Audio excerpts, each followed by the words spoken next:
तमाम सरदार जी भाइयों को एस.एम. रहीमुद्दीन खादरी का सलाम, नमस्ते, आदाब, सत श्री अकाल, वाहे गुरु जी का खालसा, वाहे गुरु जी की फतेह। कश्मीर पहलगांव आतंकवादी जो हमला हुआ उस बारे में हमारे हिंदुस्तानी सरदार जी भाइयों ने बहुत प्यारा बयान दिया।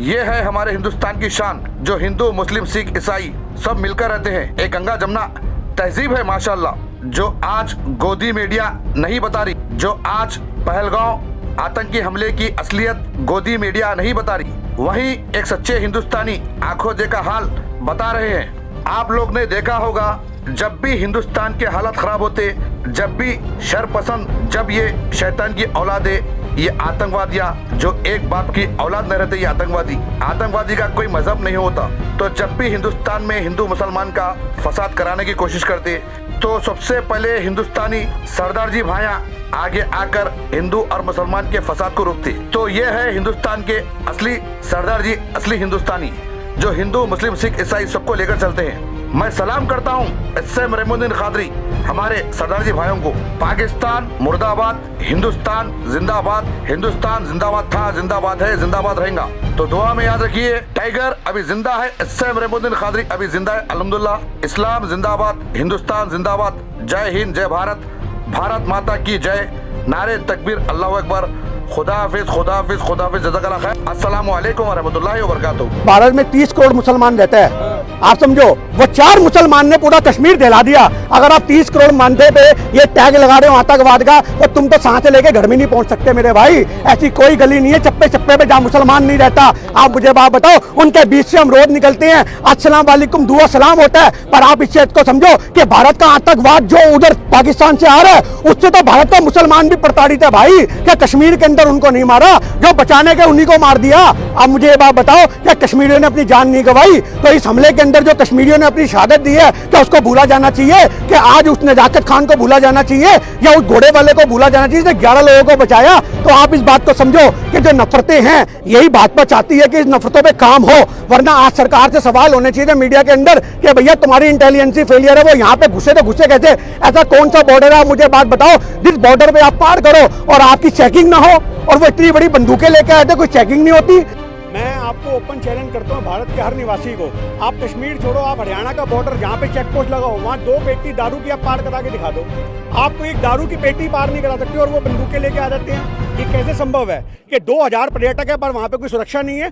आप ये बात बताओ कि वहाँ सुरक्षा क्यों नहीं है? किसके आदेश पर नहीं है? इसके ऊपर कौन फोकस मारेगा कि भैया वहाँ पे लाशें जो हैं तड़पती रही, 1.5 घंटे तक वहाँ पे लोग तड़पते रहे, उनको बचाने कोई नहीं आया। नेवी अफसर की बहन गला फाड़ फाड़ के उसके सीएम को बोल रही है हरियाणा के, उसके मुंह पे बेइज्जती मारी, उसके मुंह पे पोल खोली कि तुम्हारी सुरक्षा कहाँ थी? मेरा भाई 1.5 घंटे तड़पता रहा। अगर वहाँ पे कोई मिलिट्री आती, सिक्योरिटी आती, पुलिस आती, आर्मी आती, तो मेरे भाई को बचाया जा सकता था। पर वहाँ पर इस चीज का सवाल नहीं है कि ये लोग मारे क्यों गए हैं, वहाँ सवाल ये है कि मारा क्यों है, धर्म क्यों पूछा है? अरे उन्होंने पूछा, वो आतंकी हैं, उनका काम है आतंक फैलाना। पर आप इस बात को ये सोचो, सरकार से सवाल कब करोगे कि भैया वो आतंक फैला रहे हैं तो आप उसको फैलाने क्यों दे रहे हो? आज सरकार से सबसे बड़ा सवाल ये है कि अगर मारा तो मारा क्यों?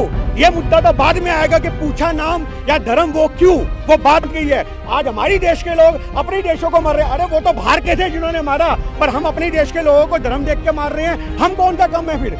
अब ये बात बताओ, कश्मीर के पढ़ने वाले स्टूडेंट बच्चे, उनको आप चंडीगढ़ में घुस घुस के मार रहे हो, हथियार से उनके ऊपर वार कर रहे हो, क्या ये सही है? आज कश्मीर के लोग वहाँ सड़कों पे हैं। आप एक बात देखती हो, एक चेहरा देखती हो कि भारत के मुसलमानों को आप आतंकवाद से जोड़ते हो। अरे कश्मीर के जो लोग हैं, उन्होंने अपनी जान गवाई नहीं गवाई बचाने में? वो वहाँ पे शहादत दे के आए हैं या नहीं आए? क्या उन्होंने आतंकवादियों से भिड़क नहीं करी? वो भी डर के मारे भाग सकते थे। तो ये समझना पड़ेगा कि आज जो विदेशी हैं या जो हमारे पड़ोसी मुल्क हैं, वो भी भारत में फैली नफरत का एक मजा ले रहे हैं। और ये नफरत का जिम्मेदार कौन है? ये किसी ने छुपा नहीं है। ये नफरत की खाई जो है अब दिन पे दिन ऐसा लगता है कि गहरी होती जा रही है, क्योंकि जिस प्रकार से ये घटना सामने है, आतंकवाद को लेकर सवाल पूछने की जगह हर इंसान के जुबान पे एक चीज है कि धर्म पूछ के मारा, हिंदू हो इसलिए मारा, और हिंदू असहज महसूस कर रहा है, डरा हुआ। देखिए सबसे बड़ी बात तो यही तो हम कहना चाहिए, सरकार से सवाल क्यों नहीं होते?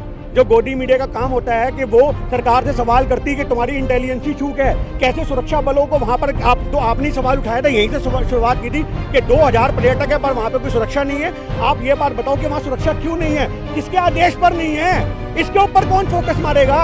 कि भैया वहाँ पे लाशें जो हैं तड़पती रही, 1.5 घंटे तक वहाँ पे लोग तड़पते रहे, उनको बचाने कोई नहीं आया। नेवी अफसर की बहन गला फाड़ फाड़ के उसके सीएम को बोल रही है हरियाणा के, उसके मुंह पे बेइज्जती मारी, उसके मुंह पे पोल खोली कि तुम्हारी सुरक्षा कहाँ थी। मेरा भाई 1.5 घंटे तड़पता रहा। अगर वहाँ पे कोई मिलिट्री आती, सिक्योरिटी आती, पुलिस आती, आर्मी आती तो मेरे भाई को बचाया जा सकता था। पर वहाँ पर इस चीज का सवाल नहीं है कि ये लोग मारे क्यों गए हैं, वहाँ सवाल ये है कि मारा क्यों है, धर्म क्यों पूछा है। अरे उन्होंने पूछा, वो आतंकी हैं, उनका काम है आतंक फैलाना। पर आप इस बात को ये सोचो, सरकार से सवाल कब करोगे कि भैया वो आतंक फैला रहे हैं तो आप उसको फैलाने क्यों दे रहे हो। आज सरकार से सबसे बड़ा सवाल ये है कि अगर मारा तो मारा क्यों। ये मुद्दा तो बाद में आएगा कि पूछा नाम या धर्म, वो क्यों, वो बाद का मुद्दा है। पहला मुद्दा आएगा मारा तो मारा क्यों। और अगर उन्होंने पूछा तो इसके लिए भी आप ही लोगों ने जो 10 साल से हमारे देश में नफरत फैला रखी है, उस नफरत का असर है कि आतंकियों को ये मिशन मिल गया कि इस नए मिशन पे काम करेंगे कि भारत की इंटरनल राजनीति जो है वो हिंदू मुसलमान पे चल रही है,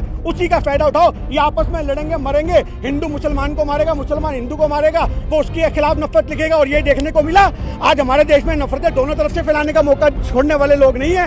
तो ये समझना पड़ेगा कि हमारे देश में जो नफरतें बड़ी हो रही हैं उसके लिए भाजपा जिम्मेदार है। और हमें ये बात तो आज तक समझ नहीं आती, ये संयोग है या प्रयोग है कि जब जब भाजपा सत्ता में होती है तब तक ये अटैक क्यों होते हैं। 35 सिखों को भी मारा था, ये बात देश भूला नहीं है। सन 2000 के अंदर अटल बिहारी वाजपेयी प्रधानमंत्री थे और उसी कश्मीर के अंदर 35 सिखों के सर में गोली मारी थी और उस समय भी ये पाकिस्तान वाले थे। तो वो क्यों हुआ?